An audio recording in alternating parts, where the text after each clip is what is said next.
السلام علیکم پیارے بچوں، میں ہوں آپ کی ٹیچر تطہیر فاطمہ۔ آج ہم پڑھیں گے جے ایم پبلشرز کی اردو کا دوسرا قدم۔ پیارے بچوں، کیسے ہیں آپ؟ امید کرتی ہوں خیریت سے ہوں گے۔ پیارے بچوں، آج کا ہمارا سبق ہے واحد جمع۔ صفحہ نمبر 41 پر دیکھیے گا، آپ کو دکھائی دے رہے ہیں واحد جمع۔ پیارے بچوں، میں آپ کو ایک بات بتاتی چلوں، واحد کا مطلب ہے ایک چیز اور جمع کا مطلب ہے زیادہ چیزیں۔ تو پیارے بچوں یہ دیکھیں، یہ ایک لڑکا ہے، یہ ہے واحد۔ یہ دو لڑکے ہیں، یہ ہے جمع۔ تو سب بولیں لڑکا لڑکے۔ اسی طرح سے پیارے بچوں یہ ایک تتلی ہے، یہ ہے واحد۔ یہ دو تتلیاں ہیں، یہ ہے جمع۔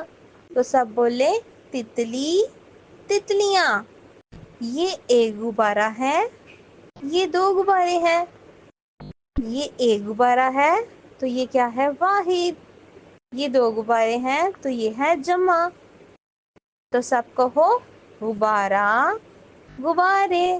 یہ ایک بلی ہے، یہ دو بلیاں ہیں تو کیا کہیں گے؟ بلی بلیاں۔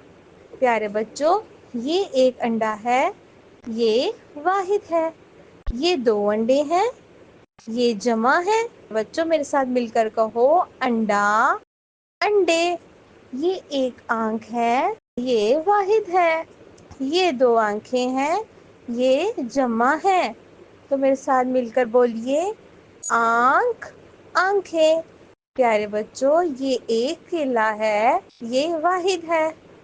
یہ دو کیلے ہیں، یہ جمع ہے۔ تو کیا کہیں گے ہم پیارے بچوں؟ کوئی مجھے بتائے گا؟ کیلا کیلے۔ پیارے بچوں یہ ایک پتا ہے، یہ واحد ہے۔ یہ دو پتے ہیں، یہ جمع ہے۔ تو کیا کہیں گے پیارے بچوں ہم؟ پتا پتے۔ پیارے بچوں آج کی اس ویڈیو میں، آج کی اس سبق میں ہم نے جمع اور واحد کے فرق کو واضح کیا ہے۔ امید کرتی ہوں آپ کو سمجھ آئی ہوگی۔